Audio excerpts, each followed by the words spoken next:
May 29th, 1962. Supreme Court of Israel. 5 judges deliver their verdict. Adolf Eichmann, architect of the Holocaust, murderer of 6 million Jews, the man who turned deportation into an industrial assembly line of death, his appeal is rejected. 2 days left to live. You think you know evil? You think you understand what it looks like when the machinery of genocide finally faces justice. But the final 24 hours of Adolf Eichmann reveal something darker. A man who, even with the noose tightening around his neck, never once acknowledged the humanity of his victims, never once showed remorse for organizing the systematic murder of 6 million souls. 23 hours and 58 minutes until the trap door opens. The clock is ticking. If you value documented history like this, subscribe. It's the best way to support our work. Also, comment from which city you're hearing this from. The script is researched and factual, using sources from David Cesarani's Becoming Eichmann, published by Da Capo Press in 2004, and Shalom Nagar's testimony archived at Yad Vashem, documented through multiple interviews between 1992 and 2024. Now back to the information. 29 May 1962, Ramla Prison, cell block 7, second floor. Adolf Otto Eichmann sits on his narrow cot, 56 years old, balding, thin, ordinary looking. The same man who once commanded the deportation of 440,000 Hungarian Jews to Auschwitz in 56 days. Today, he learns his fate is sealed. Supreme Court President Yitzhak Olshan reads the verdict. Judges Shimon Agranat, Moshe Zilberg, Yoel Zusman, Alfred Witkon, 5 men who spent months reviewing every piece of evidence, 15 criminal charges, crimes against humanity, war crimes, crimes against the Jewish people. Each count upheld, death sentence confirmed. The news reaches Ramla Prison at 4:17 p.m. Prison warden Avraham Merchavi walks down the corridor. 22 guards assigned to Eichmann, all Sephardic Jews, carefully selected. No Ashkenazi guards allowed. Too many had numbers tattooed on their arms. Too many had lost families in the camps Eichmann filled. Guard Shalom Nagar, 26 years old, born in Yemen, stands outside Eichmann's cell. For 6 months he has watched this man, fed him, tasted his food to check for poison, listened to him write his memoirs, scratching away with his pen, justifying the unjustifiable. Never once did Eichmann express regret. Never once did he acknowledge what he had done. Your appeal has been rejected, Merchavi tells Eichmann through the bars. Your execution is scheduled. Eichmann looks up from his papers. No emotion, no fear. Just that same blank stare he wore throughout his trial. The expression of a bureaucrat receiving routine correspondence. When? Eichmann asks. Soon. The choreography of death has already begun. 300 kilometers north, in Petach Tikva, a man named Pinchas Zeklikovsky works alone in his oven factory. His entire family was murdered by the Nazis. Now he builds the crematorium that will erase the last trace of Adolf Eichmann from this earth. 1800 degrees Celsius, hot enough to turn bone to ash, hot enough to ensure nothing remains. Zeklikovsky tells his workers it's a special order for a factory in Eilat. Fish bones. He says, industrial waste. The lie rolls off his tongue easily. Some secrets are worth keeping.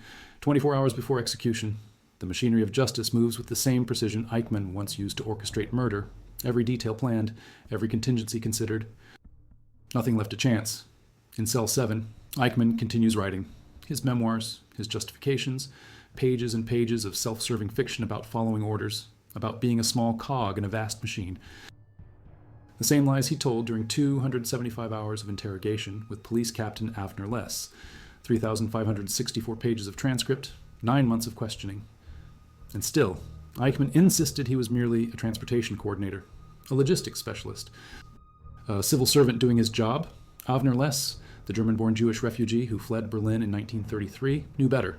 Document after document proved Eichmann's central role. The Wannsee Protocol of January 20th, 1942, where Eichmann helped plan the final solution. Deportation orders bearing his signature, transportation schedules he personally approved, testimony from survivors who saw him select victims for immediate death. I never killed anyone, Eichmann told Less during interrogation. And I never personally harmed a Jew. Less would produce another document, another signature, another lie exposed. You organized their deportation to Auschwitz. Less would respond. You knew what Auschwitz meant. I was following orders. Always the same response. Always the bureaucrat's defense. Even now, 24 hours from death, Eichmann maintains his fiction. In his cell, He writes about duty, about loyalty, about serving the fatherland, but never about the children torn from their mothers' arms. Never about the cattle cars packed with human cargo, never about the gas chambers he helped fill. Guard Shalom. Nagar watches through the bars. This man who orchestrated the murder of millions looks so ordinary, so unremarkable. How can evil wear such a common face? 19 hours until execution. The oven arrives at Ramla Prison under heavy guard. Army truck, military escort, streets cordoned off for blocks. All preparations done in secret. Neo-Nazi sympathizers worldwide have threatened retaliation. Death threats pour in daily. The Israeli government takes no chances. Inside the prison, the gallows takes shape. Custom built, precise measurements, the rope tested and retested, the trapdoor mechanism checked dozens of times. Even in death, Eichmann will be handled with bureaucratic efficiency, the same cold precision he once brought to genocide. 18 hours until execution. Eichmann requests a meeting with a priest. Not from guilt, not from remorse, from habit. The ritual of last rites appeals to his sense of order. Everything in its proper place, every procedure followed to the letter. Father William Hull, a Canadian clergyman, arrives at the prison. He will be one of only 4 journalists allowed to witness the execution. But first, he offers spiritual comfort to a man who systematized the murder of Europe's Jewish children. "Do you have anything you wish to confess?" Hull asks. Eichmann sits quietly for a moment. Here, perhaps, is the chance for acknowledgement, for recognition of the horror he unleashed. For some small gesture toward the humanity he denied his victims. "I followed my orders," Eichmann says. "I did my duty as a German officer." Even with death approaching, he cannot, will not, admit what he truly was.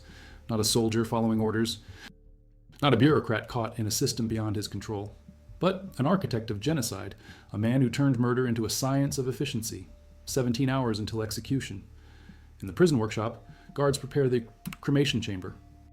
The oven Zeklikovsky built will consume Eichmann's body within hours of his death. His ashes will be scattered at sea, beyond Israel's territorial waters. No grave, no monument, no place for neo-Nazis to worship. Complete erasure, the same fate he planned for the Jewish people. 16 hours until execution. Eichmann's wife Vera had visited him for the last time at the end of April. She flew from Argentina to Jerusalem, hoping to see her husband one final time. They spoke through bars. She wept. He remained composed, practical, discussing legal appeals and financial arrangements with the same detachment he once brought to deportation schedules. "Take care of the children," he told her. Their 3 sons, Klaus, Horst, Dieter, waiting in Buenos Aires, the children of a war criminal. They would carry his name, his legacy, the stain of his crimes, but they would never carry his body to a grave. Israel had made sure of that. 15 hours until execution. Eichmann writes his final letter to Israeli President Yitzhak Ben-Zvi, his clemency plea, handwritten, desperate, the bureaucrat's last filing. "Oh, I was a mere instrument in the hands of the leaders and not a responsible leader myself," he writes. "I request that my life be spared." The letter reaches Ben-Zvi's office within hours. The president reads it carefully, considers the plea of a man responsible for the deportation of 1.5 million Jews to death camps, a man who coordinated with other Nazi officials to ensure the systematic murder of children, elderly, families torn apart by hatred. Ben-Zvi's response is swift and final. There is no justification to pardon Eichmann or mitigate the punishment. 14 hours until execution.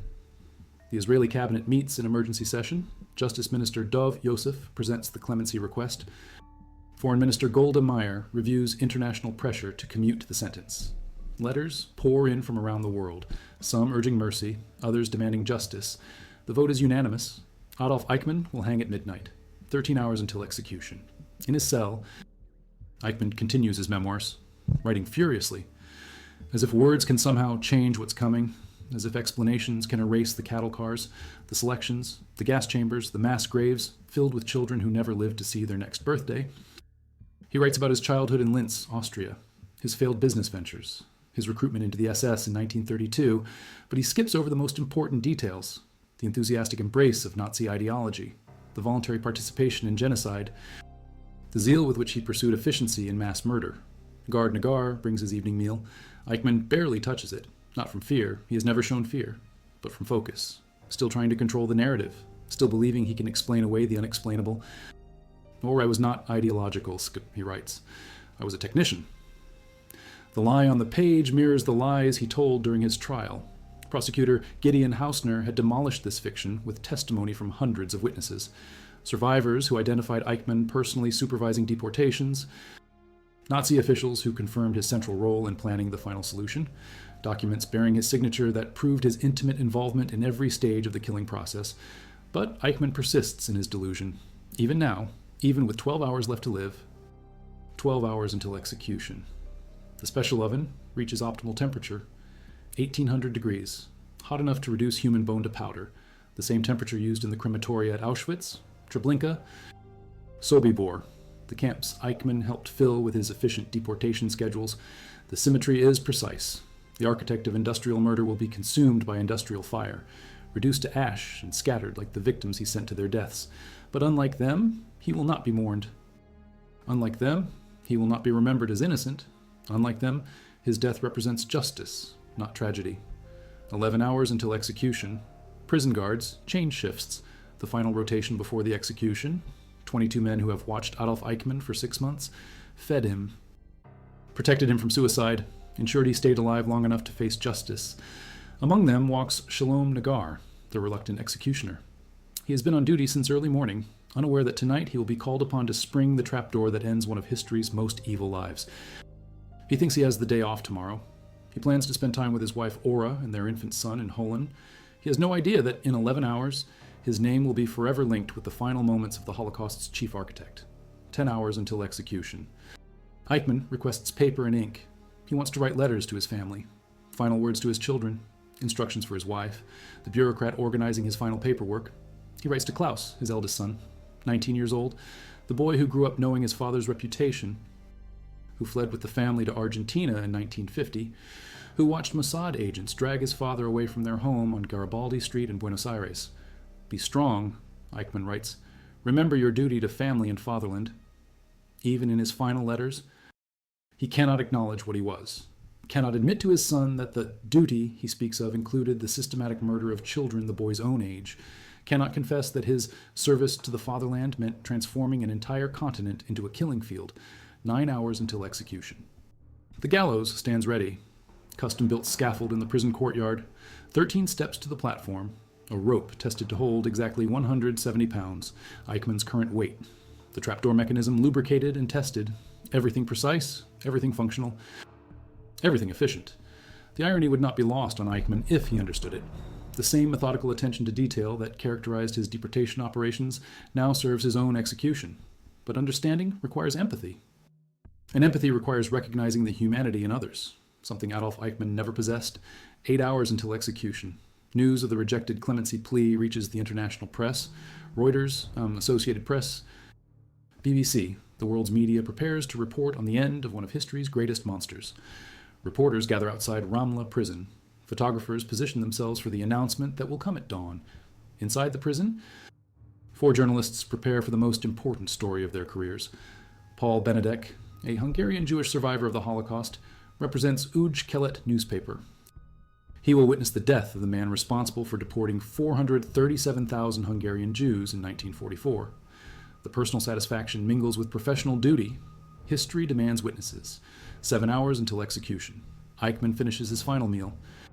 Prison food. Simple. Unremarkable. The same sustenance provided to thousands of inmates. Nothing special for the architect of genocide. No final requests honored. No elaborate last meal. Just the basic nutrition needed to keep him alive until the rope ends his breathing. He pushes the plate away half-finished. Not from nerves.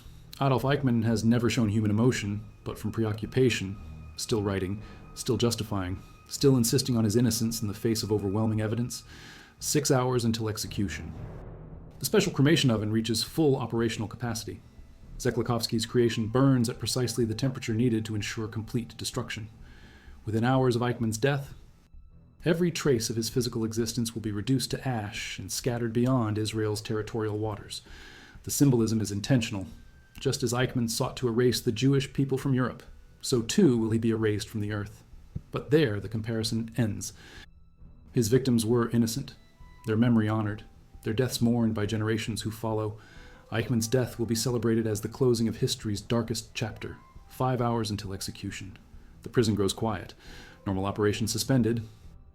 All attention focused on the single most important event in Israeli criminal justice history. The first and only execution in the nation's brief existence. a precedent set in blood and justified by the enormity of the crimes committed. In Cell 7, Eichmann reads over his memoirs. Page after page of self-serving fiction.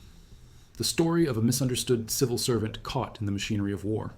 A tragic figure forced by circumstances beyond his control to participate in actions he never truly supported. It is perhaps the greatest lie ever written, because the evidence shows the truth.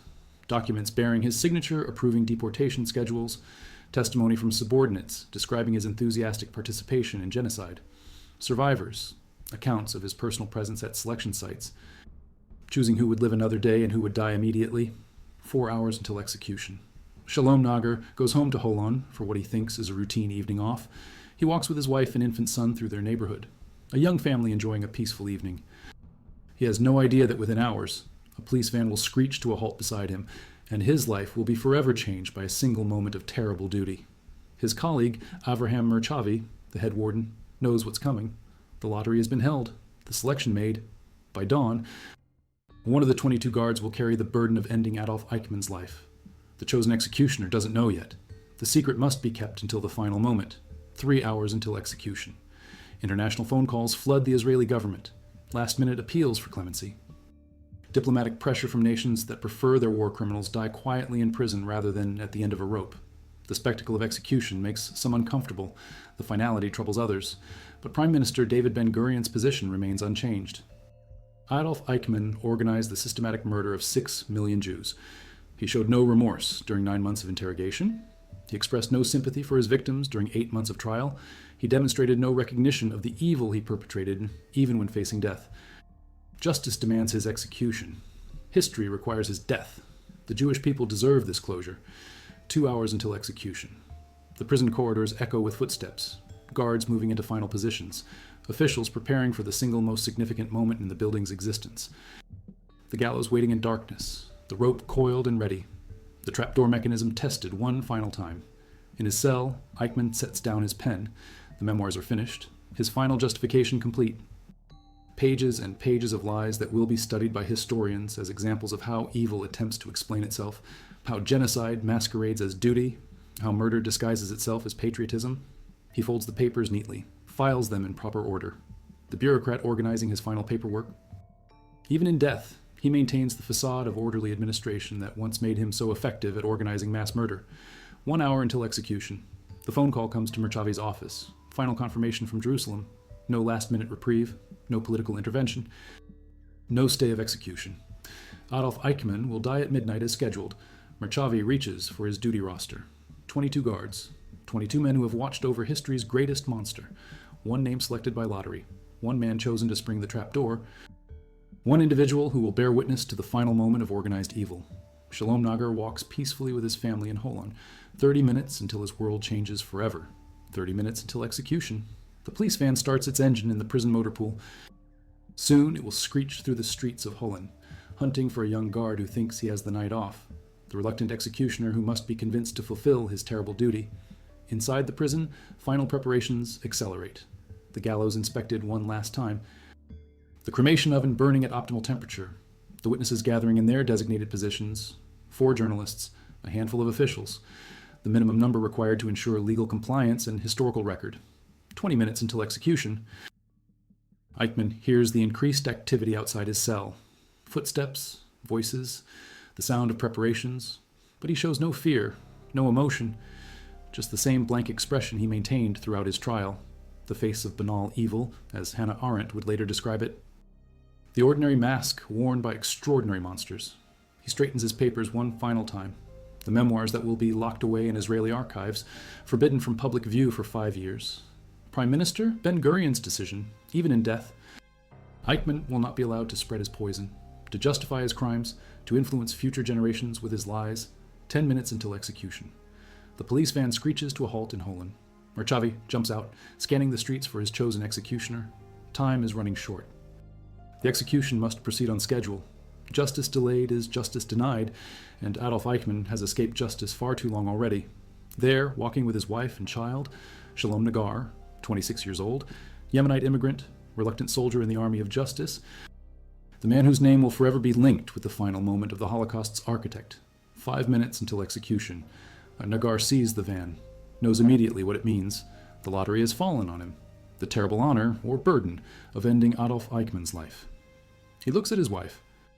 His infant son, his peaceful evening shattered by history's demands. "I won the lottery," he tells Merchavi with bitter irony. But duty calls, justice demands, history requires. He kisses his wife goodbye, not knowing that her screams will haunt his nightmares for decades. Not understanding that his hands will shake for hours after the deed is done. Not anticipating the trauma that will follow him for the rest of his life. 2 minutes until execution. The van races back to Ramla Prison. Nagar sits in silence, contemplating what he must do. Spring a trapdoor. Pull a lever. End a life. It sounds simple. Mechanical. Bureaucratic. Just the kind of efficiency Adolf Eichmann would appreciate. But Nagar knows better. He will look into the eyes of evil. He will watch the face of genocide draw its final breath. He will witness the end of the man who turned murder into an industrial process, who made death trains run on time, who brought German efficiency to the ancient crime of hatred. 1 minute until execution. The van pulls through the prison gates. Nagar steps out into the courtyard where the gallows waits. 13 steps up to the platform. A rope measured to exact specifications, a trapdoor tested and retested, the machinery of justice prepared with the same attention to detail that Eichmann once brought to the machinery of death. Midnight approaches. The final seconds of Adolf Eichmann's life tick away. In cell 7, he hears the footsteps approaching. He knows what comes next. The walk to the gallows. The final words, the noose around his neck, the trapdoor opening beneath his feet. The end of 56 years of existence, the last 20 of them devoted to the systematic elimination of human beings who had committed no crime beyond being born Jewish. 30 seconds until execution. The cell door opens. Guards enter. Time for the final walk. No last-minute confession. No recognition of his crimes, no acknowledgement of his victims. Humanity. Adolf Eichmann will die as he lived, convinced of his own righteousness, certain of his duty, proud of his efficiency and service to genocide. He stands, straightens his shirt, prepares to meet death with the same bureaucratic composure he once brought to organizing murder. The architect of the Holocaust walks toward his final appointment with justice. Midnight, May 31st, 1962, Ramla Prison execution chamber. Adolf Eichmann walks the final corridor. 13 steps separate him from the gallows, 13 steps between life and death. The same number of steps countless victims climbed into cattle cars bound for Auschwitz. The symmetry of justice. Guards flank him on both sides. No ceremony. No drama. Just the mechanical progression of legal execution, the bureaucracy of death fitting end for a man who made murder a matter of paperwork. Eichmann shows no fear, no remorse, no recognition of the magnitude of his crimes. Even now, with the rope waiting, he maintains the fiction that he was merely following orders, a civil servant caught in circumstances beyond his control, the ultimate lie told by a man who spent his career perfecting the art of genocide. Father William Hull waits at the gallows, the Canadian clergyman who offered final spiritual comfort. But comfort requires repentance, and repentance requires acknowledging sin. Adolf Eichmann acknowledges nothing except his service to the Reich. "Do you have any final words?" Hull asks. Eichmann straightens. The bureaucrat making his final official statement. His voice carries no emotion, no fear, no regret, just the flat tone of administrative efficiency. Long live Germany, long live Argentina, long live Austria. These are the 3 countries I have been most closely associated with, and I shall not forget them. I had to obey the laws of war in my flag. I am ready. Even in death, loyalty to nations, never to humanity, never to his victims. Never to the 6 million souls whose systematic murder he orchestrated with Germanic precision. Shalom Nagar stands behind the execution mechanism. 26 years old, Yemenite immigrant, the reluctant executioner who won the lottery. Nobody wanted to win. In his hand, the lever that will open the trap door. His finger on the button that will end one of history's greatest monsters. The noose goes around Eichmann's neck. Hemp rope, precisely measured. Tested for exact weight specifications. German engineering applied to German justice. The irony would be delicious if the circumstances weren't so grave. A hood is offered. Eichmann refuses. He will face death with the same cold stare he brought to life. No blindfold to shield his final vision. No mercy for the man who showed none to millions. Nagar looks into Eichmann's eyes. Brown eyes. Unremarkable eyes. The same eyes that watched cattle cars fill with human cargo. The same eyes that reviewed deportation schedules and transportation manifests. The same eyes that witnessed the construction of death camps and never blinked at the horror. "Are you ready?" Nagar asks in Hebrew. Eichmann doesn't understand the words, but he understands the meaning. The final question. The last moment. The end of 56 years of existence dedicated to the perfection of hatred. He nods. Nagar retreats behind the screen. His hand trembles on the mechanism, not from fear, from the weight of history. This moment will define him for the rest of his life. The man who ended Adolf Eichmann. The finger that pulled the lever of justice. 12:02 a.m., June 1st, 1962. The trapdoor opens. Adolf Eichmann drops through space. The rope snaps taut. His neck breaks with a sound like a dry branch snapping. The architect of the Holocaust dies in an instant, quicker than the millions who suffocated in gas chambers, faster than the children who starved in ghettos, more merciful than the elderly who died on forced marches to nowhere. His body hangs motionless. The witnesses watch in silence. Justice delivered. History closed. Evil ended. 1 hour passes. Protocol demands certainty. Death must be confirmed beyond doubt. Prison medical officer checks for pulse, heartbeat, brain activity. All absent. Adolf Eichmann is dead. The body is cut down. Nagar performs this duty too. His hands shaking as he raises the corpse. Air trapped in dead lungs escapes with a horrifying gasp, the last sound from the throat that ordered millions to their deaths. The noise terrifies Nagar, convincing him for a moment that the angel of death has come for him too. But it is only physics. Air pressure. The mechanics of decomposition. Nothing supernatural. Nothing spiritual. Just the final expulsion of breath from a man who spent his life stealing breath from others. The cremation begins immediately. Zeklikovsky's oven consumes the body at 1800 degrees Celsius. Bone becomes powder. Flesh becomes smoke. Within hours, Adolf Eichmann exists only as ash and memory. Dawn breaks over Ramla Prison. Kol Yisrael radio broadcasts a single sentence. The death sentence passed on Adolf Eichmann has been carried out. No details, no description. No celebration. Just the simple notification that justice has been served. The ashes are collected in an urn, special care taken to ensure every fragment is captured. Nothing must remain. No relics for neo-Nazi worship, no shrine for future hatred. Complete elimination, the same fate Eichmann planned for the Jewish people. A police boat leaves Jaffa port before sunrise. Destination, international waters beyond Israel's territorial limits. The ashes of Adolf Eichmann will be scattered where no nation can claim them, where no memorial can be built, where no pilgrimage site can honor his memory. The boat reaches the designated coordinates, 12 nautical miles from shore. The urn is opened. A handful of gray powder, all that remains of the man who orchestrated history's greatest genocide. The ashes scatter on the wind, dissolve in Mediterranean water, disappear beneath the waves. Adolf Eichmann is erased from the earth. But the story doesn't end with scattered ash. The impact of his death reverberates across continents, through decades, into the present moment.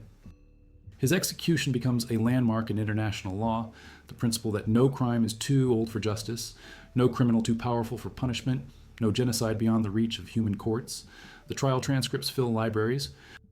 3,564 pages of interrogation by Avner Less. Testimony from 108 witnesses. 1,600 documents bearing Eichmann's signature. Evidence of systematic murder on an industrial scale, the most comprehensive record of Nazi genocide ever assembled.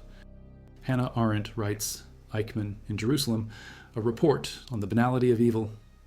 Her analysis changes how the world understands genocide, not as the product of monsters, but of ordinary people who surrender their conscience to ideology, the bureaucrats who make murder possible, the administrators who turn hatred into policy, the civil servants who process human beings like cargo.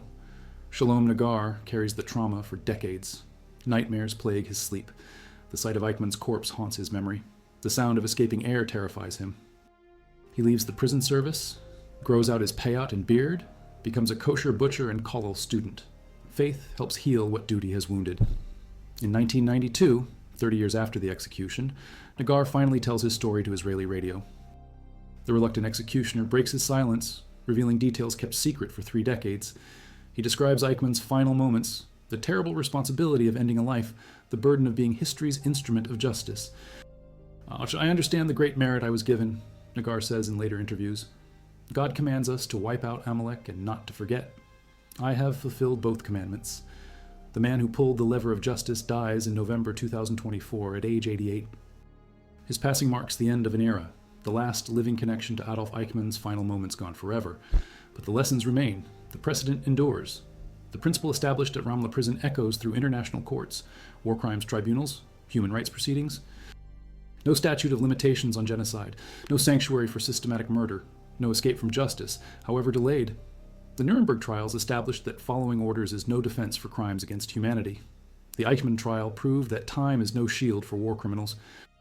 His capture in Argentina, trial in Jerusalem, execution at Ramla, each step affirmed the world's commitment to pursuing justice regardless of years past or miles traveled. 62 years later, the precedent lives on. War crimes prosecutors from Cambodia to Rwanda to the Balkans cite Eichmann's case. The principle that organized evil must face organized justice, that bureaucratic murder cannot hide behind administrative language, that genocide is personal responsibility, not institutional inevitability. The man who made murder a matter of paperwork died at the end of a rope, his body reduced to ash, his memory preserved only as a warning. The architect of the Holocaust became the foundation for international justice. His death gave birth to the modern human rights movement. Evil consumed itself at Ramla Prison. Justice triumphed in the execution chamber. History closed its darkest chapter with the sound of a trapdoor opening and the weight of a rope pulling tight. Adolf Eichmann's final 24 hours reveal the face of true justice. Not vengeance, not hatred, not the mob's bloodlust, but the careful, methodical, irreversible application of law to lawlessness. The same precision he brought to murder, Israel brought to his punishment. The same efficiency he used for genocide, democracy used for his elimination. The clock stopped ticking at 12:02 a.m. on June 1st, 1962. Time ran out for the timekeeper of death. The scheduler of deportations missed his final appointment. The transportation coordinator took his last ride. And in the silence that followed, the world heard something it had never heard before. The sound of justice delivered to the architects of genocide. The precedent that would echo through every war crimes trial, every human rights prosecution, every attempt to hold evil accountable for its actions. The rope that ended Adolf Eichmann's life became the thread connecting past atrocities to present accountability.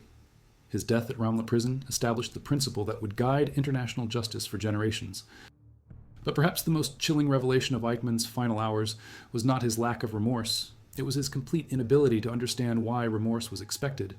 This was not a man wrestling with conscience, not a criminal facing the enormity of his crimes, not a human being recognizing the humanity he had destroyed. This was a bureaucrat filing his final report, a transportation coordinator completing his last assignment, a civil servant following procedures to the end. The banality of evil in its purest form, not dramatic, not theatrical, not even particularly interesting, just ordinary moral blindness elevated to genocidal proportions.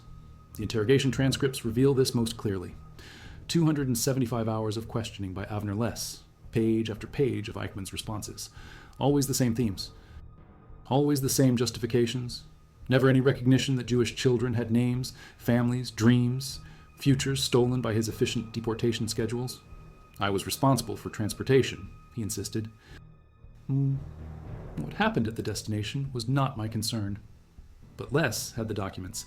Deportation orders specifying special treatment, Nazi code for murder, transportation schedules coordinated with killing capacity at Auschwitz, Treblinka, Sobibor. Evidence that Eichmann knew exactly what his trains carried and where they were going. You knew Auschwitz was a death camp. Less confronted him. I knew it was a concentration camp. You knew Jews were being murdered there. I heard rumors. But rumors are not facts. You visited Auschwitz personally. You saw the gas chambers. I may have seen buildings. I don't recall the purpose. Lies wrapped in bureaucratic language. Truth obscured by administrative doublespeak. The same linguistic gymnastics that turned a deportation into mass murder and returned a resettlement into genocide. Eichmann spoke the language of organized evil fluently, even with the noose around his neck. His final letters to family reveal the same moral emptiness. No apologies. No expressions of regret. No acknowledgement that his service to the fatherland had torn apart millions of families just like his own. Instead, instructions about property, advice about money, bureaucratic details handled with typical efficiency. To his son, Klaus, handle the financial arrangements carefully. Maintain contact with our friends in Argentina. Remember your duties to family and nation. Even death could not penetrate the wall of self-serving rationalization that protected Eichmann from recognizing his crimes. The man who organized the murder of 1.5 million people remained convinced until his final breath that he was the victim of circumstance. The execution itself reflects this moral blindness. No dramatic conversion, no last-minute confession, no recognition of the 6 million souls whose murders he facilitated, just administrative compliance with the execution protocol, following orders one last time. Rafi Eitan, The legendary Mossad operative who captured Eichmann in Buenos Aires witnessed the execution. He claimed to hear Eichmann's final words as the trap door opened. "I hope that all of you will follow me." Not repentance, not apology, not recognition of justice served, but a final expression of hatred, wishing death upon his executioners. The last words of a man who never stopped believing that Jews deserved to die. The cremation proceeds with Germanic thoroughness, every bone fragment collected, every ash particle accounted for. The same attention to detail that characterized Eichmann's deportation operations now serves his complete elimination, poetic justice delivered with bureaucratic precision. The boat carrying his remains reaches international waters at dawn. Mediterranean sunrise illuminates the final act. The urn opens. Gray powder scatters on salt wind.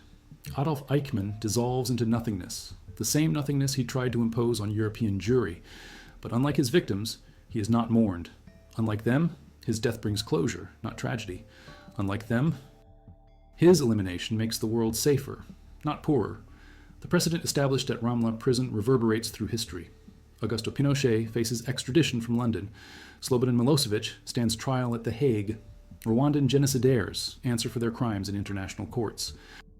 The principle born in Eichmann's execution chamber that no criminal is beyond justice's reach becomes fundamental law. Modern war crimes. Prosecution traces its DNA to the interrogation rooms where Avner Less confronted Adolf Eichmann with damning documents. The methodology of building cases against genocide architects. The patient accumulation of evidence, the systematic demolition of bureaucratic lies, the transformation of administrative records into instruments of justice.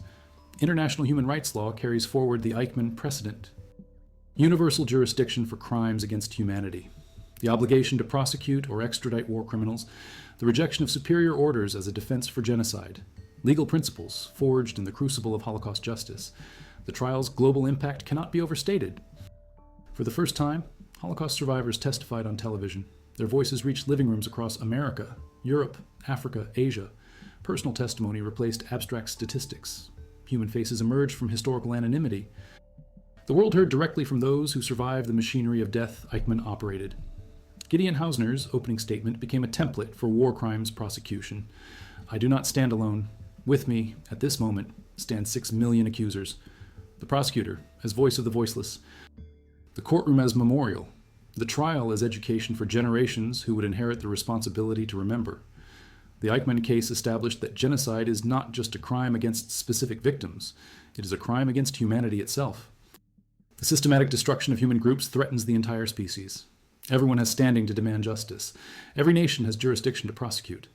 Hannah Arendt's coverage for The New Yorker sparked decades of debate about the nature of evil. Is genocide the product of monsters or ordinary people? Are war criminals born or made? Can bureaucratic systems transform normal individuals into architects of atrocity? Eichmann's own testimony suggests the latter. No evidence of psychological abnormality. No history of violent behavior. No obvious signs of genocidal potential. Just a middle-class failure who found purpose in Nazi ideology and competence in organizing murder. The transformation of mediocrity into monstrosity through institutional evil. This insight revolutionized understanding of how genocides happen. Not through sudden explosions of hatred, but through gradual bureaucratization of violence. Step-by-step normalization of the unthinkable. The creation of systems where ordinary people can participate in extraordinary evil while maintaining their sense of moral normalcy. The guards at Ramla Prison witnessed this phenomenon firsthand. Eichmann seemed so normal, so unremarkable, so utterly ordinary. How could this bland bureaucrat have orchestrated the murder of millions? How could evil wear such a common face? The answer lay in the documents. Signature after signature on deportation orders, approval after approval for transportation schedules, coordination after coordination with killing centers. The paper trail of genocide created by a man who never pulled a trigger or operated a gas chamber but made it all possible through administrative efficiency. Shalom Nagar struggled with this reality for decades. The man he executed looked nothing like the monster in his imagination. No fangs, no claws, no obvious signs of evil, just a thin, balding, unremarkable human being who happened to be responsible for industrial-scale murder. He was very clean, Nagar remembered, always washing his hands, very polite, very ordinary. You would never know what he had done. The ordinariness was the most terrifying aspect. If Adolf Eichmann could orchestrate genocide while appearing completely normal, what did that say about the potential for evil in every human heart? What safeguards exist against the bureaucratization of hatred? How can societies prevent the transformation of their institutions into instruments of mass murder? These questions haunted the post-Eichmann world. Academic disciplines emerged to study genocide. Early warning systems developed to detect escalating violence. International institutions created to intervene before bureaucratic murder could take root. The United Nations Genocide Convention, ratified in 1948 but largely ignored for decades, gained new relevance after Eichmann's trial. His execution breathed life into previously abstract legal concepts. The world began taking seriously the obligation to prevent and punish genocide. International criminal law expanded rapidly. The International Criminal Court gained jurisdiction over war crimes, crimes against humanity, genocide. National courts claimed universal jurisdiction over international crimes. The network of accountability that began with Eichmann's trial spread across the globe. But perhaps the most important legacy was educational.